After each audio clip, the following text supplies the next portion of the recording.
প্রাণপ্রিয় মালাই গ্রামবাসী, এই গত 3 বছরে আমরা যা উন্নয়ন করেছি সবাই ইনশাল্লাহ খুশি। আমাদের পুনরায় আবার তারা দায়িত্ব দেয়, আমি গ্রামের প্রতি কৃতজ্ঞ এবং মহান আল্লাহ তাআলার কাছে আমি কৃতজ্ঞ। সবাই দোয়া করবেন আমরা যেন ভবিষ্যতে ইনশাল্লাহ ভালো একটা ঈদগাহ মাঠ হিসাবে নবীনগরের জন্য ভালো একটা উপহার দিতে পারি, সেই জন্য সবাই ইনশাল্লাহ দোয়া করবেন আমার জন্য।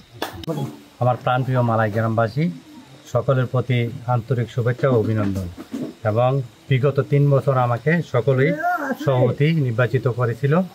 আমার কাজে অত সন্তুষ্ট হয়ে সকলে আবার পুনরায় 3 বছর আমারে নির্বাচিত আবার করেছে এবং দায়িত্ব দিয়েছে। বিগত আমরা প্রায় 20 লক্ষ টাকার উন্নয়নের কাজ করছি 3 বছরে। ইনশাল্লাহ আগামী দিনে আমরা চেষ্টা করবো এর থেকে বেশি কিভাবে করা যায়। ঈদগাহ সদগাদারের জিনিস এরা দিলে এটাই আমাদের থাকবো। আমাদের নবীনগর উপজেলার মধ্যে একটা মডেল ঈদগাহ হিসাবে আমি উপহার দিতে চাই আপনারা। ইনশাল্লাহ সবাই আমার জন্য দোয়া করবেন। আসসালাম। আমার বাতিজা বিল্লাল সদাগর এবার কাম কীর্তি দেখে আমরা ভবিষ্যতের উন্নয়নমূলক কাজে খুব সহযোগিতা করেছি। আমরা গ্রামবাসী একাত্তর হয়ে আমরা আবার তার পুনরায় 3 বছরের দায়িত্ব দেওয়া হলো।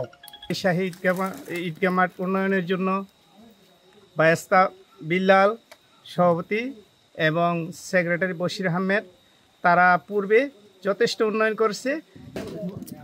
আজকে আমরা বিগত 3 বছর আমাদের মালাই শাহী ঈদগাহ কবরস্থানের উন্নয়নের কমিটির দায়িত্ব দেওয়া হয়েছিল মোহাম্মদ বিল্লাল সদাগর সভাপতি এবং বশির আহমেদ চৌধুরী সাধারণ সম্পাদক হিসেবে তারা দায়িত্ব পালন করেছে বিগত 3 বছর।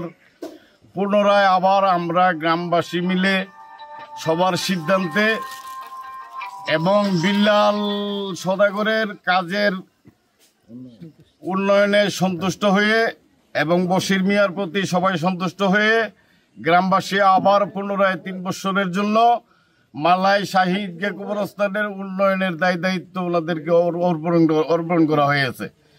এতএব আমরা গ্রামবাসী সবাই আশাবাদী যে এই কমিটি পুনরায় গত 3 বছরের ন্যায় আবার আগামী 3 বছর আমাদেরকে আরো ভালো কিছু দেখাবে।